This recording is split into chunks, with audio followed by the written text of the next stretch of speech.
Eh ben, salut à tous, bien le bonjour, j'espère que vous allez bien. On est prêt pour faire une nouvelle vidéo autour du graphisme, création de logo sur Inkscape, logiciel gratuit de vectorisation et de création graphique. Euh, c'est l'équivalent d'Adobe Illustrator plus connu, mais sauf qu'Adobe Illustrator, ben, comme il est sur Adobe, il est payant. Celui-là, il est gratuit. Donc c'est parti, on y va, sans plus attendre, générique.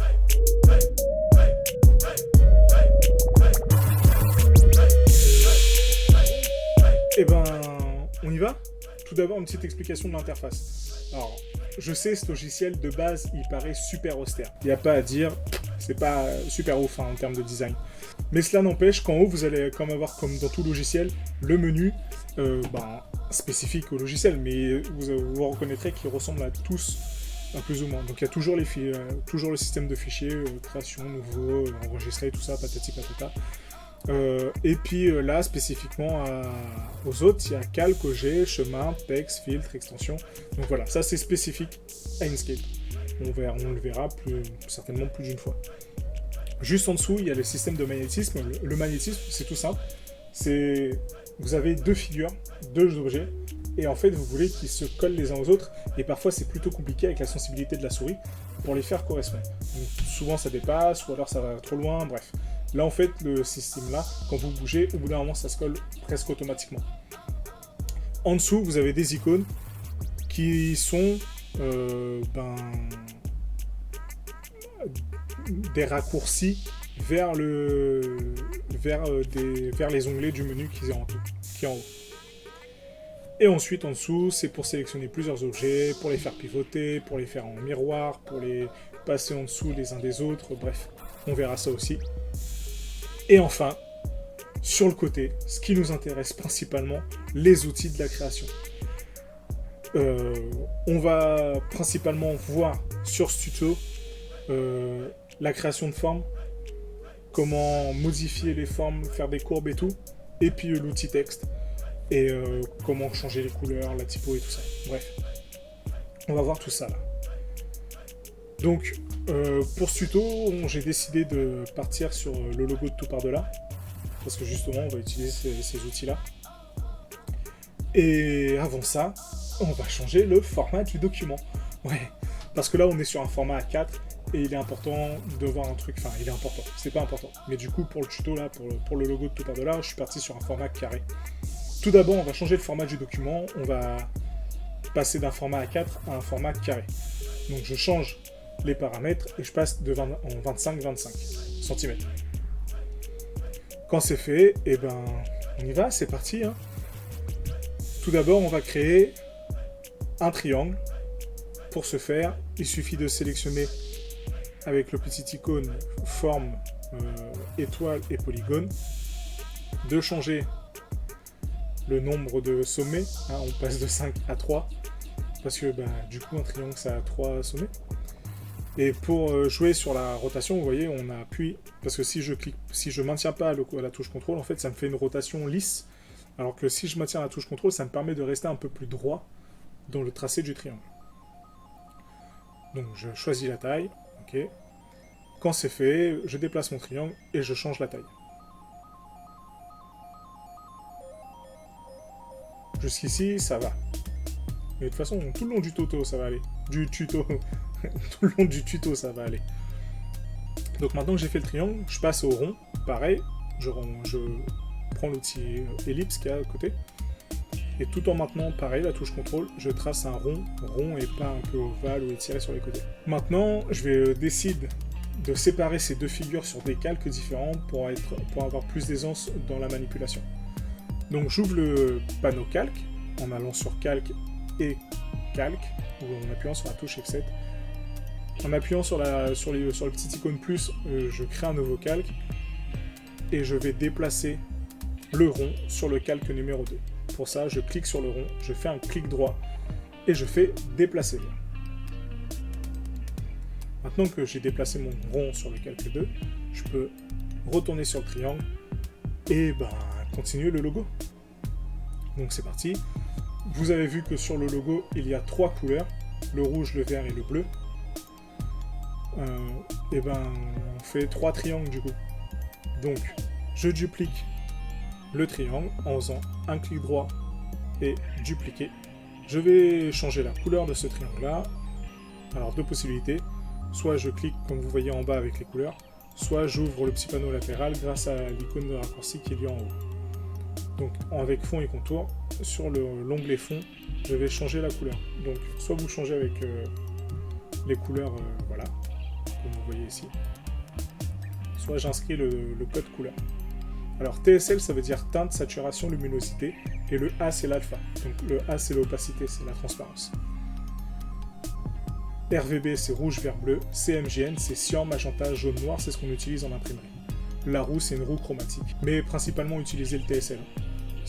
Au moins pour ce logiciel-là, c'est assez rapide et c'est intuitif quand même à utiliser. Donc maintenant que j'ai mon vert, mon bleu et mon rouge, et ben j'ai plus qu'à transformer ces triangles, ces formes en tracés. Et pour ce faire, je clique sur mon triangle, je fais chemin, objet en chemin. Là maintenant, vous voyez que j'ai des points qui sont apparus en plus de ceux qu'il y avait à la base. Donc je vais choisir le point sur la base du triangle pour changer la place. Et vous voyez que tout de suite la forme du triangle change de forme elle-même, elle prend une autre forme. Mais on le sait, sur le triangle de tout part, en fait sur les triangles de tout par de là, il y a un arrondi. Donc, ça fait une forme. Enfin, ça fait un arrondi, pardon. Et ben, avec l'outil d'édition de nœuds, vous voyez qu'il y a des paramètres en haut et sur lesquels je peux changer l'aspect. Donc, il y a un système de nœuds sur celui-là qui va en fait bouger les oreilles, les nœuds, avoir une courbe qui soit identique partout. Mais or, c'est pas tout ce qu'on veut, c'est pas ce qu'on veut sur tous les points. Là, vous voyez, en faisant ça, j'ai un problème qui apparaît, c'est que le vert du haut, vous voyez, mon triangle se finit pas. Et j'aimerais que ça se coupe à bout d'un moment, ou du moins que le trait s'affine. Donc, je vais changer le dernier point qu'il y a là. Et je vais passer en rendre ce nœud dur. En fait, je vais comme ça, les oreilles, le système d'oreilles, je vais pouvoir les déplacer indépendamment l'une de l'autre. Bon. Là, il y a une petit couac, ça arrive. Donc en fait, je vais changer le système. Voilà, j'ai cette forme-là qui apparaît. Ah, c'est pas ouf, je sais, mais on va pouvoir le changer rapidement. Donc en fait, quand je change, vous voyez, il y a soit un carré, soit le point se forme en losange. Quand c'est un losange, ça veut dire qu'on peut étirer les oreilles indépendamment de l'une de l'autre, comme je l'ai déjà expliqué. Donc là, on n'a plus qu'à replacer l'oreille en fait. Et je vais ensuite affiner avec l'autre partie, le premier point qu'on a changé en tracé. Donc là, je place. Ça déborde toujours en haut, mais c'est normal, c'est parce que l'étendue des deux oreilles du milieu, du point au centre, là, sont trop grandes. Donc je les réduis, tout simplement. Donc là, vous voyez, par rapport à l'autre, ce point-là qui est au format carré, et ben ces oreilles sont symétriques. Maintenant que mon trait s'est affiné, et ben j'ai plus qu'à faire la même manip sur les autres triangles. Donc pareil, on sélectionne chemin, on change l'objet en tracé, donc en chemin. Donc pour ce faire, et ben c'est simple, on sélectionne chemin, changer l'objet en chemin, et on modifie les points. Donc pour être sûr que tous les points soient au même niveau, avec le système de règles, les règles c'est ce qu'il y a sur le cadre du document, je vais prendre une règle, donc je vais aller dans les chiffres là-haut, et je vais descendre la règle, tout simplement, un repère, pour être sûr que ça passe, que tous les sommets passent au même endroit, enfin sur la même ligne. Quand c'est fait, je rechange les manips, pareil, je replace les oreilles, et voilà, c'est fait. J'ai mes triangles en arrondi. Bizarre, mais oui. Maintenant que c'est fait, et ben, vous avez vu que sur le triangle, il y a des ombres portées. Donc pour ces ombres portées, j'ai un peu triché. Ouais, un peu triché. Alors, il est possible de faire des ombres portées. Je vous montre la manip pour faire des ombres portées de base. Et je vous montre l'autre manip pour faire des ombres portées que l'on crée nous-mêmes. Donc la première manip, c'est d'aller dans Filtre, Ombre et Lueur. Et d'abord sélectionnez l'objet, n'oubliez pas, toujours. Donc ombre et lueur, et cliquez sur ombre portée. Donc là, vous voyez, je vais créer un aperçu en direct, et vous voyez que ça crée une ombre portée. Celle-là, elle est toute légère pour le coup. Mais on va changer l'aspect de cette ombre portée pour que vous compreniez mieux. Voilà. On la passe en extérieur. Donc ça marche, mais le résultat n'est pas celui qu'on espère. Enfin, que moi j'espérais en tout cas quand j'ai créé ça. Donc cette ombre portée, elle est simple. On peut faire ça. Je vous montre l'autre manip. Donc elle est un peu plus compliquée. C'est pas qu'elle est plus compliquée, c'est qu'elle est plus chiante à faire, voilà. Mais ça reste simple. Donc je clique sur la forme, je vais la dupliquer. Changer sa couleur en noir. Ensuite, je vais la passer en dessous du vert. Voilà. Et je vais changer les points. Enfin, je vais changer l'aspect du point. Donc on décale légèrement le point du milieu. Voilà. Et vous voyez, ça fait, en fait, par rapport à l'ombre portée, où elle est égale, là, ça fait vraiment un truc un peu plus arrondi. On va changer un peu l'opacité, pour qu'elle soit moins franche. Et surtout, y ajouter un petit flou, un léger, pour estomper un peu ce tracé très marqué.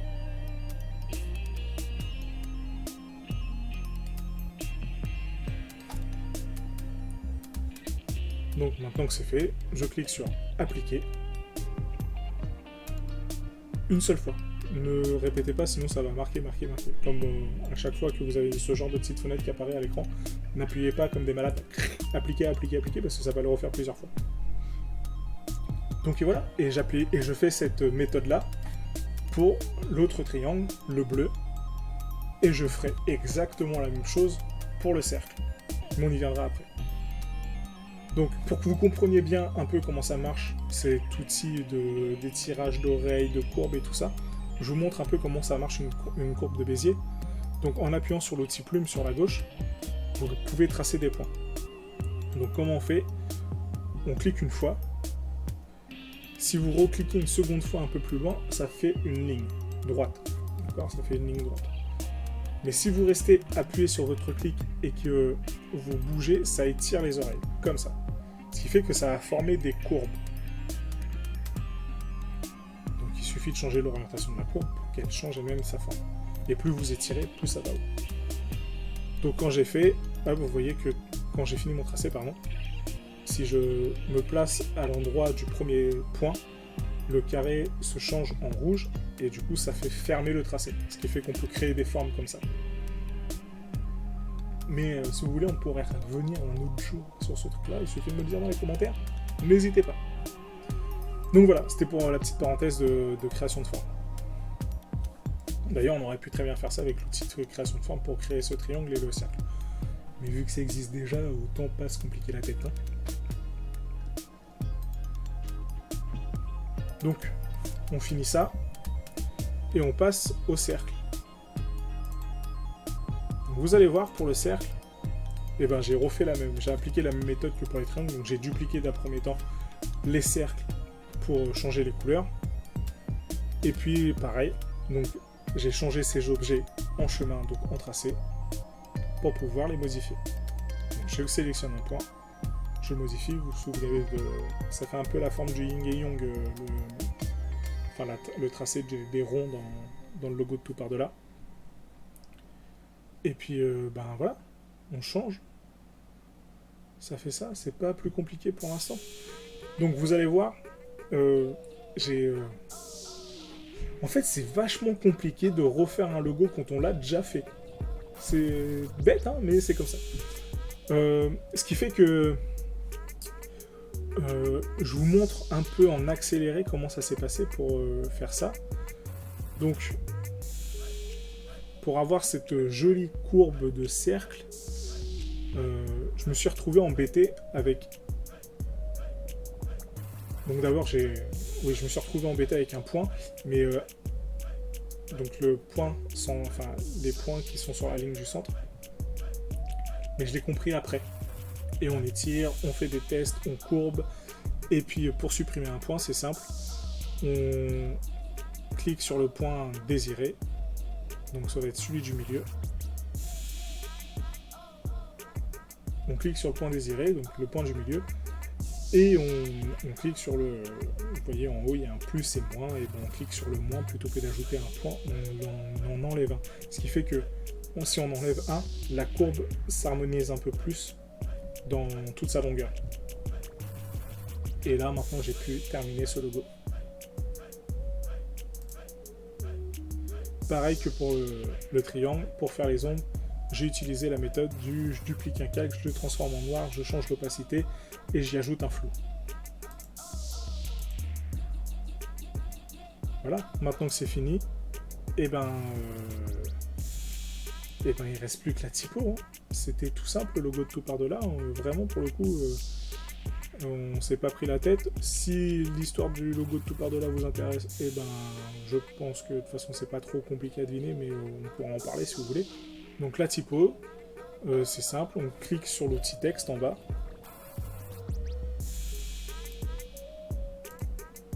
On tape notre texte. Moi là, pour le coup, j'ai voulu pas avoir des majuscules et des minuscules, mais tout que des majuscules. Et plutôt que d'appuyer sur la touche majuscule et taper mon mot sans avoir l'accent du A, j'ai tout tapé en minuscule. Et en allant dans extension texte, il y a modifier la casse et passer en majuscule. Fini, on change les paramètres de la typo. Donc je suis passé d'une Open 100, je crois, à Joséphin 100, qui est la typo choisie par Tout Par-Delà. Et puis voilà, c'est presque fini. Mettre une ligne avec l'outil rectangle qu'on étire, on rétrécit, on change la couleur. Et voilà, après on modifie les tailles. Ah oui, j'ai oublié de vous préciser. Donc, pour garder l'homothétie, c'est-à-dire la largeur hauteur en proportionnalité avec un beau ratio, on appuie sur la touche contrôle et on étire. Quel que soit le point, que ce soit avec les doubles flèches dans les angles ou sur les côtés ou sur les hauteurs, ça va garder l'homothétie. Voilà. Et puis c'est tout, hein, ce que j'ai à vous dire. Pour se déplacer dans le document, dernier point, pour se déplacer dans le document, on appuie sur la barre espace. Donc en appuyant sur la barre espace, vous bougez votre souris et ça fait vous naviguer dans votre fenêtre. Voilà.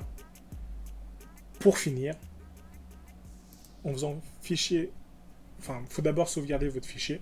Donc, enregistrer sous, et là vous choisissez votre dossier dans lequel vous voulez enregistrer votre projet. Je parle bien du projet, donc le document, si vous voulez le retoucher, tout ça. Inkscape sauvegarde en SVG. Donc le SVG, c'est un format un peu utilisé, enfin, c'est pas un format un peu, c'est un format utilisé sur le web qui permet notamment de faire des petites animations d'illustration et tout ça. Donc c'est plutôt cool. C'est ultra léger et ça permet de agrandir, diminuer à sa guise sans jamais perdre en qualité parce que du coup ça garde les courbes de Bézier, la vectorisation et non pas la pixelisation. Et voilà, et puis pour l'avoir en format image, ce coup-là, utilisable sur des documents imprimés, et ben vous faites fichier, exporter en PNG, c'est tout. Et vous choisissez bien de la sélection que vous voulez. Et vous avez vous pouvez aussi exporter tous les objets en lot, c'est-à-dire que tous les éléments, tous les objets que vous avez faits, et ben ils seront éclatés et vous pouvez les utiliser après pour autre chose, enfin bref. Pour ça, vous faites exporter avec les objets sélectionnés. Sinon, si vous voulez avoir tout en bloc, donc votre logo en bloc, et ben vous faites exporter simplement. Et c'est fini. N'hésitez pas. Si vous avez rencontré des difficultés, vous nous les dites en commentaire. Si vous voulez partager vos créations, pareil, vous nous les envoyez. Et voilà, vous n'hésitez pas. Hein. On n'a plus besoin de vous le dire. C'est un pouce bleu, la cloche pour ceux qui ne sont pas encore abonnés. Et on fait péter. Voilà, c'est tout ce que j'ai à vous dire. Allez, je vous souhaite bon courage sur Inkscape, amusez-vous bien surtout, et à la prochaine vidéo. On se retrouve bientôt. Salut!